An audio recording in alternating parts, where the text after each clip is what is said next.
Now class 10th में triangles, okay. Class 9th में आपने कॉन्ग्रुएंट ट्राइंगल्स किए थे और इस बार हम क्या करेंगे, सिमिलर ट्राइंगल्स, ओके। तो देखिए ये सिमिलरिटी क्या होती है, ठीक है। यहाँ 2 डायमेंशनल फिगर्स की बात करेंगे, ठीक है। तो लास्ट ईयर आपने जो देखा था कि 2 फिगर आपके कॉन्ग्रुएंट होते थे, ठीक है। तो फिगर कॉन्ग्रुएंट कब होते थे, याद रखिए जब उनका शेप और साइज दोनों सेम होता था, ओके। तो ये आपको पता है, shape and size both are same, okay. जैसे कि ये देखिए, ये 2 रेक्टेंगल्स है मेरे पास, ओके। ये इसको एक के ऊपर एक मैं ऐसा रख लेता हूँ, ठीक है। तो दोनों के शेप भी सेम थे और दोनों के साइज भी सेम थे, इसलिए दोनों फिगर्स कैसे थे, कॉन्ग्रुएंट थे, ठीक है। तो कॉन्ग्रुएंट फिगर्स हम कर चुके, मींस कॉन्ग्रुएंट ट्राइंगल्स हम कर चुके क्लास 10 में। अब हमको क्या करना है,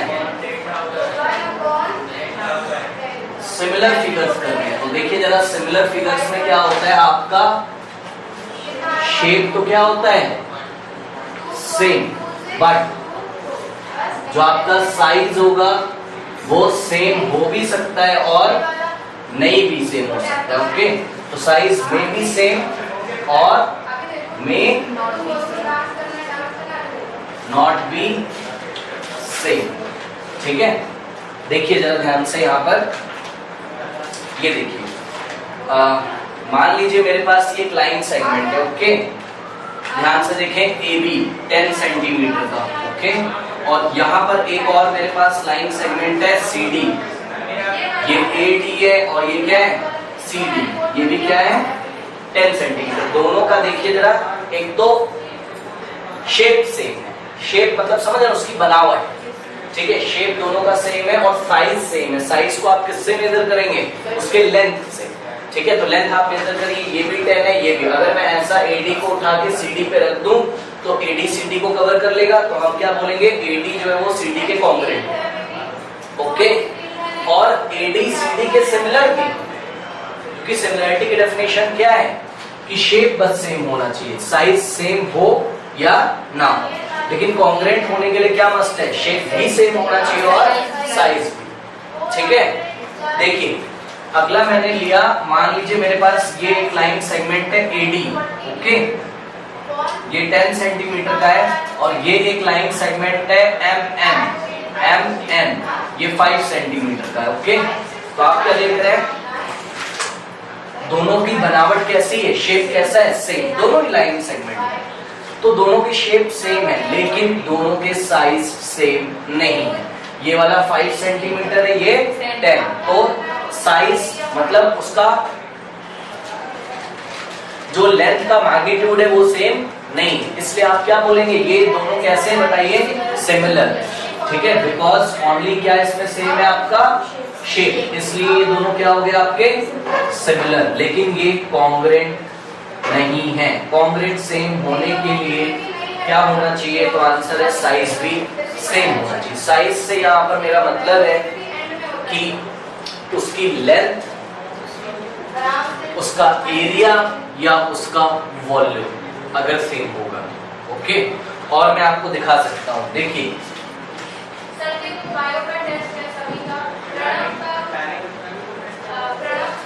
थोड़ा सा ध्यान दें, इमेजिन करें, देखिए हाँ, यहाँ पे देखिए ये एक सर्कल है मेरे पास, सर्कल है ये, और ये एक मेरे पास सर्कल है, ठीक है।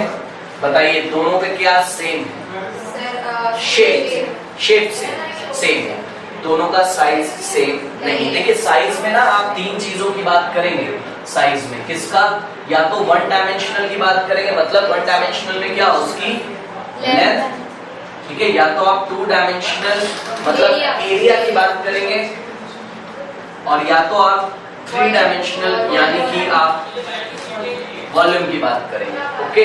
तो ये जो मैंने सर्कल यहाँ पे बनाया है, दोनों देखने में दोनों की बनावट कैसी है, सेम, शेप सेम है, इसलिए these are what, similar, but they are not congruent. Why not congruent? आप खुद ही आंखों से देखिए, इसका एरिया तो केवल इतना है और इसका एरिया देखिए। हाँ, तो साइज वही मैं बता रहा हूँ आपको कि देखिए दोनों का क्या नहीं, साइज में तीनों बातें नहीं, दोनों का एरिया सेम नहीं, इसका एरिया कुछ ज्यादा आ रहा होगा, इसका एरिया कम है, आपको आंखों से दिखता है, ठीक है ना। तो they are similar but not congruent, not congruent, क्योंकि साइज सेम नहीं था। ओके, और सुनिए, अगर दोनों को कॉन्ग्रेंट करना होता तो क्या करते? हाँ, ये देखिए, इसका रेडियस अगर 5 सेंटीमीटर होता तो इसका रेडियस भी कितना होता है? तो दोनों का, क्योंकि जब रेडियस सेम हो जाएगा तो पाई आर स्क्वायर से दोनों का एरिया सेम हो जाएगा। कोई दिक्कत है? एरिया का फॉर्मूला पता है? सर्कल का पाई आर स्क्वायर से होगा, क्योंकि एरिया किस पर डिपेंड करता है? रेडियस पे। रेडियस अगर सेम है तो एरिया भी सेम है। कोई डाउट है किसी को? ठीक है, तो इस तरीके से आप, अच्छा इसमें मैं एक चीज और आपको दिखाना चाहता हूँ, ध्यान से थोड़ा इमेजिन करिए। देखिए, ये लिया और इसको कॉन्ट्रैक्ट करिए, ठीक है, इसको श्रिंक करिए, इसको अंदर दबाइए और इस तरीके से दबाइए कि इसका शेप ना गड़बड़ हो जाए। ओके, कहीं ऐसा ना हो आप इसको ऐसा दबा दो कि ये ऐसा टेढ़ा मेढ़ा हो जाए। नो, इसकी बाउंड्री कैसी रहनी चाहिए? सर्कुलर। और अगर इसको हम कम करते जाएं तो इमेजिन करते जाइए, देखिए ये ऐसा हो जाएगा, ठीक, और रेडियस कम करेंगे ये ऐसा हो जाएगा, और रेडियस कम करेंगे ये ऐसा हो जाएगा। जितने भी सर्कल्स आपको दिख रहे हैं, all the circles are similar, all the circles are similar. कोई दिक्कत है? क्यों? क्योंकि सबके शेप क्या है? सेम। कोई दिक्कत है? इसी तरीके से मैं आपको और इमेजिन करवा सकता हूं, मान लीजिए ये स्क्वायर, ठीक है, इसको आप श्रिंक करते जाइए, हर डायरेक्शन से छोटा होता जाएगा, तो ये भी एक स्क्वायर बनेगा, ये भी क्या होगा? सिमिलर। ये भी एक स्क्वायर बनेगा, ये भी क्या होगा? सिमिलर। ये भी स्क्वायर बनेगा, ये भी क्या होगा? सिमिलर। तो इस तरीके से तो याद रखिए, अगर आप फिगर्स को श्रिंक करेंगे ऐसा तो आपको सिमिलर फिगर्स मिलते जाएंगे। और इसमें एक चीज हम लोग नोट कर लेते हैं क्या, कि congruent figures are always similar, है ना। Congruent figures are always similar, but similar figures need not be congruent. ये बात समझ में आई मैंने क्या बोला? कि कॉन्ग्रेंट फिगर तो हमेशा सिमिलर होंगे, बट सिमिलर फिगर कॉन्ग्रेंट हो भी सकता होगा, नहीं भी हो सकता होगा। जैसे कि ये दोनों सर्कल्स देखिए, ये दोनों कैसे हैं? सिमिलर भी हैं और कॉन्ग्रेंट भी। तो सिमिलर कॉन्ग्रेंट हो सकता होगा, ठीक है, लेकिन दो फिगर कॉन्ग्रेंट है तो वो सिमिलर होंगे। देखिए कॉन्ग्रेंट है दोनों 5 सेंटीमीटर 5 सेंटीमीटर, तो सिमिलर भी। लेकिन अगर सिमिलर है दो फिगर, जैसे कि ये वाला सर्कल और ये वाला सर्कल, ये दोनों सिमिलर तो है बट कॉन्ग्रेंट नहीं। कोई डाउट है इसमें? अच्छा, ये हो गया। अब नेक्स्ट देखिए जरा, सिमिलर पॉलीगन्स क्या होते हैं? कोई डाउट है इसमें?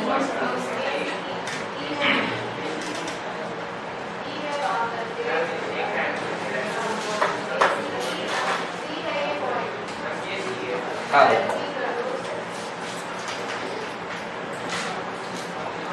Similar polygons. ओके, पॉलीगन क्या होते हैं? पॉलीगन क्या होते हैं आपको पता है? जो कि 3 या मोर देन 3 साइड्स की हेल्प से बने होते हैं, बाउंडेड फिगर होते हैं, ठीक है। The figures which are bounded by 3 और मोर देन 3 साइड्स, याद है आपको? हाँ, जैसे कि जैसे ट्राइंगल एक पॉलीगन है, yes, triangle is the lowest polygon, इससे छोटा पॉलीगन पॉसिबल नहीं है, जस्ट बिकॉज 3 से 1 2 3 से छोटा अगर आप क्लोज फिगर लेने की कोशिश करेंगे तो नहीं आएगा, आपको तीसरा साइड एक लाना ही होगा। ओके, बहरहाल यहाँ पे देखिए जरा, सिमिलर पॉलीगन को बनाने की कंडीशंस क्या है? Number 1, their corresponding angles are equal, angles are equal, okay, corresponding angles equal होने चाहिए और their corresponding sides are proportional, sides are proportional, okay. देखिए मैं आपको बताने की कोशिश कर रहा हूं कि इसमें क्या होता है। लेट्स से कि मेरे पास दो पॉलीगन है,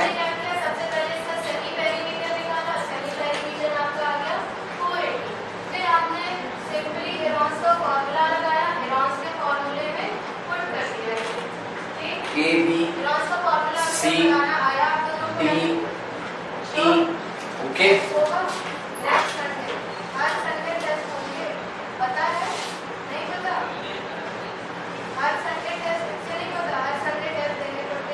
P Q R S T, इसको ध्यान से देखिए। This is 100 degree, angle E is 100, angle D is 130। पहले हम सिमिलरिटी का कंसेप्ट समझ लेते हैं, फिर हम ट्रायंगल पे आते हैं, ओके। ये 90 डिग्री, ये 120 डिग्री, इसी तरीके से ये भी आपको 100 डिग्री गिवन है, ओके। ये आपको 130 डिग्री गिवन है, ये आपको 120 डिग्री गिवन है, and similarly this is given 90 degree, okay. हाँ, और देखिए साइड्स, ये आपको 3 सेंटीमीटर गिवन है, ये आपको 4.5 सेंटीमीटर गिवन है, ये आपको 3.2 सेंटीमीटर गिवन है, ओके। ये आपको 4 सेंटीमीटर गिवन है, ए बी। ये आपको 3 सेंटीमीटर गिवन है, ये आपको 4 सेंटीमीटर गिवन है, ओके। 4.5 और ये आपको 6 सेंटीमीटर गिवन है, 6 centimetre. Now 4.8 centimetre, 6 centimetre and 4.5 centimetre. ये आपको इसके डायमेंशंस गिवन है, या इसकी साइड्स गिवन है, ओके। अब देखिए पॉलीगन को, सिर्फ दो पॉलीगन्स को सिमिलर होने के लिए कौन कौन सी कंडीशन है? Their corresponding angles are equal. तो यहाँ पे आप देख सकते हैं एंगल ए किसके इक्वल है? एंगल टी के, ओके।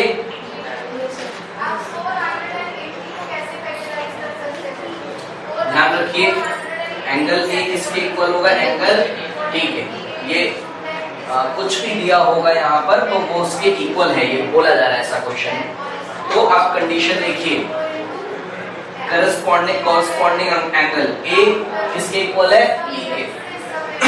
एंगल बी किसके इक्वल है? क्यू के। ई के कॉरस्पॉन्डिंग कौन है? टी। तो एंगल ई किसके इक्वल है? एंगल टी के, एंड सो ऑन।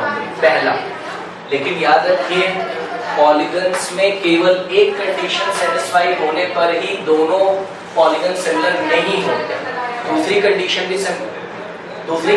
भी फॉलो होनी चाहिए, ओके। दूसरी कंडीशन क्या है? Their corresponding sides are proportional. तो देखिए मतलब प्रोपोर्शनल का पहले मतलब समझिए, ए बी किसके प्रोपोर्शनल होना चाहिए? पी क्यू के, ठीक है। ए ई किसके प्रोपोर्शनल होना चाहिए? पीटी के, ओके। और ईडी किसके प्रोपोर्शनल होना चाहिए? टीएस के। मैं आपको देखिए यहाँ दिखाने की कोशिश करता हूँ। एक बात तो पहले मैं आपको बता दूं, फिजिक्स में आपने पढ़ा है कि अगर x इज प्रोपोर्शनल टू क्या होता है? y। तो यहाँ पर एक प्रोपोर्शनैलिटी कांस्टेंट आता है, जब आप ये प्रोपोर्शनल के साइन को हटाते हैं तो यहाँ एक कांस्टेंट आता है k, ठीक है। y को इसके नीचे ले जाओ तो x/y कितना हो जाएगा? k, okay. मतलब x और y का जो रेशियो है वो हमेशा क्या आना चाहिए? कांस्टेंट। आइए जरा चेक करते हैं यहाँ पर।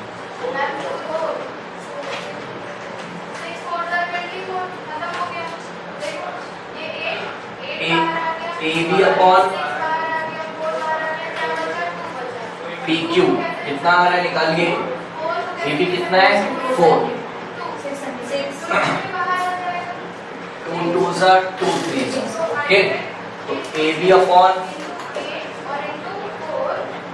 PQ कितना आ गया 2/3। Similarly AE upon PT, AE upon PT find करिए। 3.2 डिवाइडेड बाय 4.8, ये पॉइंट से पॉइंट हट जाएगा। 16 2 32, 16 3 कितना आ गया। This implies that AE upon PT is equals to 2/3। कोई दिक्कत है? क्या देख रहे हैं आप? देख रहे हैं कि और एक चीज ध्यान रखना है, जब यहां से आप ले रहे हो हर बार न्यूमरेटर में पहले पॉलीगन का साइड ले रहे हो, तो सेकेंड टाइम भी जब आप रेशियो ले रहे हैं तो न्यूमरेटर में पहले पॉलीगन का साइड आना चाहिए।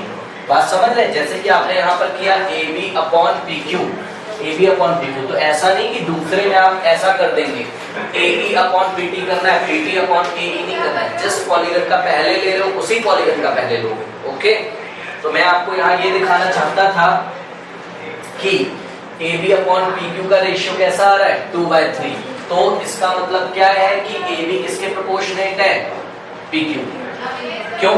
क्योंकि अभी मैंने बताया था x is directly proportional to y हो, तो x is equal to a into y होता है, ठीक है। और y कहाँ आ जाएगा नीचे, तो x अपॉन y क्या होता है कांस्टेंट। और अगर मैं उल्टी डायरेक्शन में चलूं तो क्या करूंगा, y को इधर भेजूंगा और कांस्टेंट हटा के क्या लगाऊंगा प्रोपोर्शनल, और वो कांस्टेंट यहाँ पर कौन है 2/3।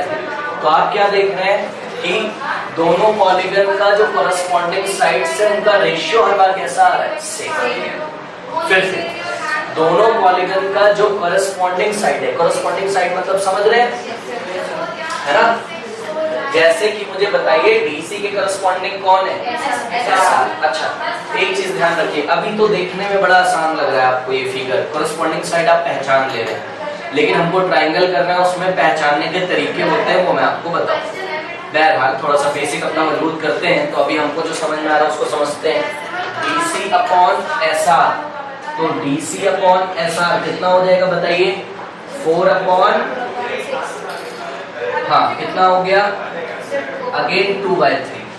अब आपकी ड्यूटी है आप करेंगे बाकी, ठीक है। BC अपॉन QR आप निकालेंगे तब भी कितना आएगा 2/3, आप देख सकते हैं, ठीक है। Okay, I think this is given.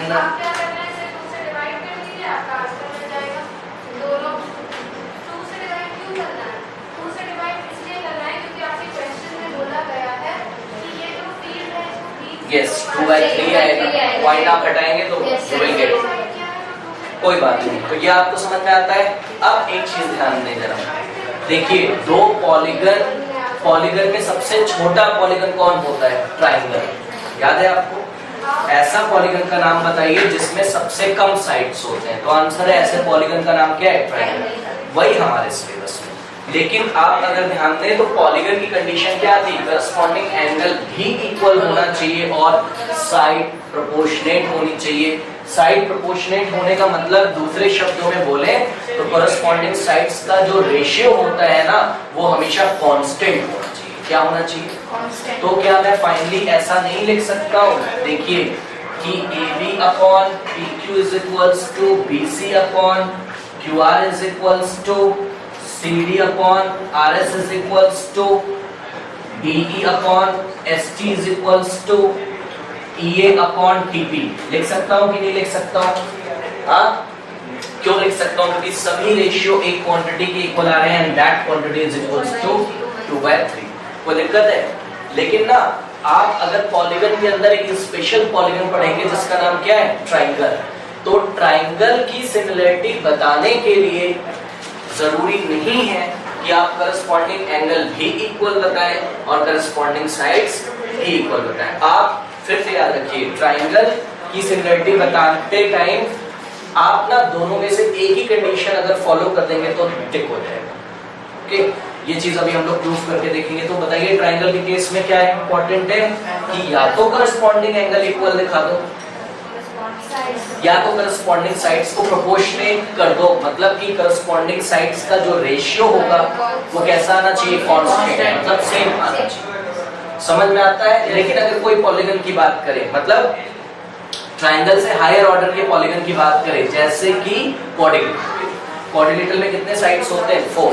तो क्वाड्रिलेटरल को सिमिलर दिखाने के लिए आपको दोनों कंडीशन सेटिस्फाई करनी पड़ेगी, लेकिन ट्राइंगल को दिखाने के लिए आपको केवल एक, दोनों कर दीजिए, अगर होगा तो बन जाए।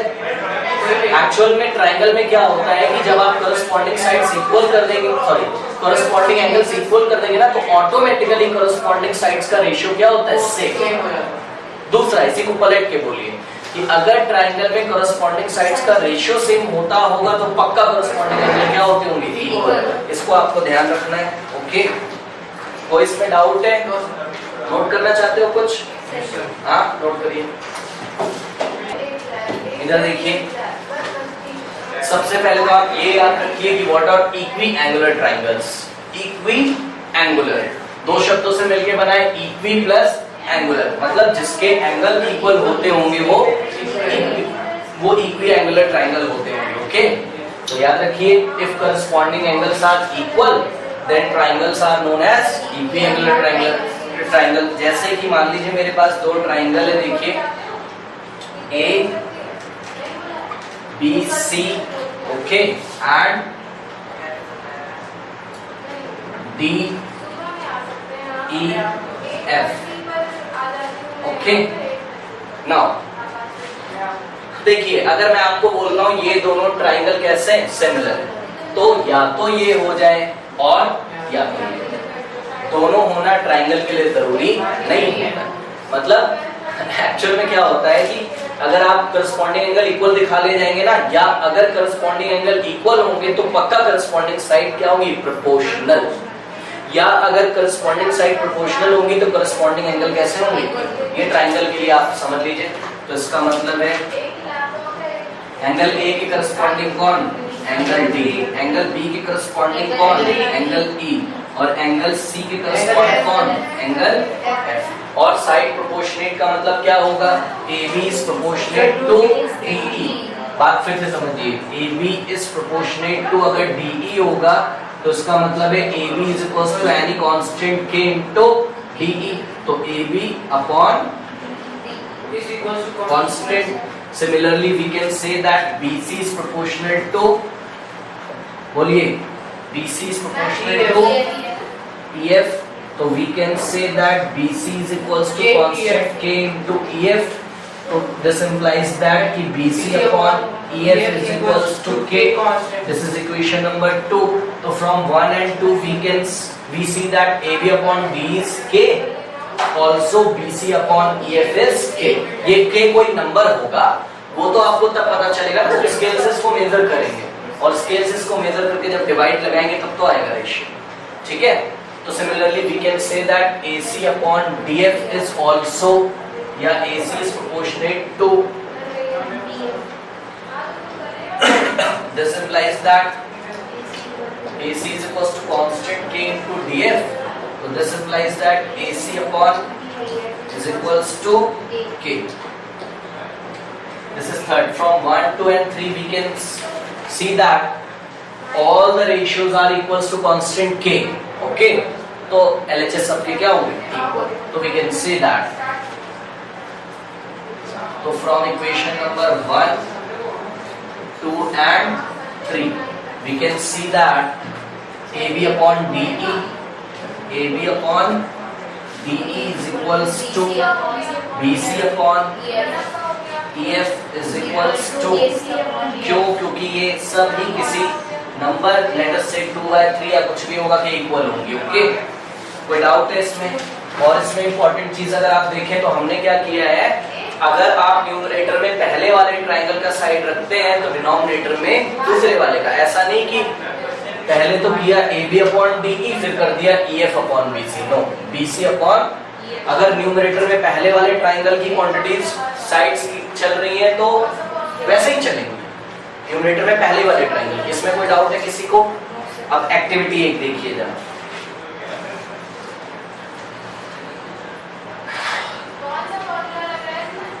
इसमें कोई डाउट है? इक्वी एंगुलर ट्राइंगल भी आपको पता चल गया। ओके, नाउ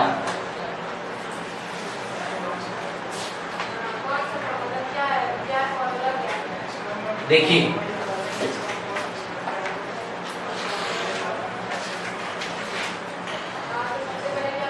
मान लो मैं एक एंगल बनाता हूं XAY, ये देखिए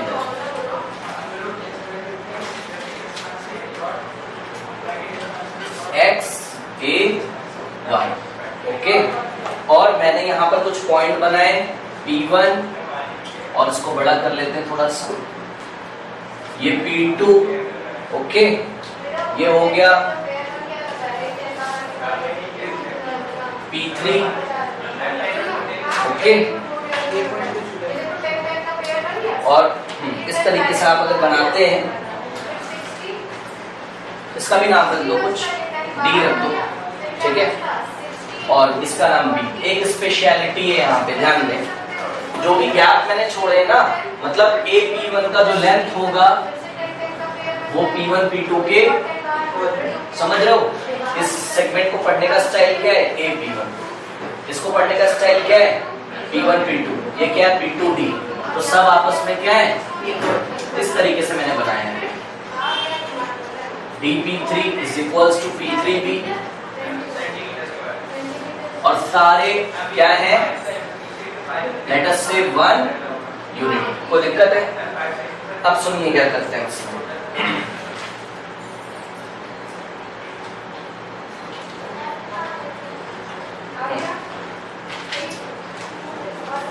देखिए, अगर मैं D से, ओके, मैं D से सॉरी, इसको पहले मैं मिलाता हूं, B को मैंने यहां पे मिलाया किसी पॉइंट C से, ओके।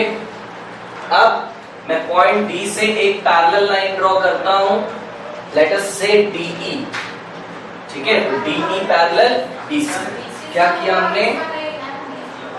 इस पे ज्यादा आपको ध्यान नहीं देना, बस मैं आपको कुछ दिखाना चाहता हूँ। DE पैरेलल BC मैंने किया, ठीक है। अब देखिए यहाँ पे थोड़ा सा ध्यान दीजिएगा, DE पैरेलल BC मैंने किया। क्या आपको AE का लेंथ पता है? तो आंसर है नो। क्या आपको EC पता है? नो। लेकिन क्या स्केल से मेजर कर सकते हैं? यस। अगर हम ऐसा करें ज्योमेट्री की हेल्प से, सॉरी कंस्ट्रक्शन की हेल्प से, तो हम क्या देखते हैं, जब हम AD अपॉन DB करेंगे ना, ये देखिए AD अपॉन DB निकालिए पहले। AD कितना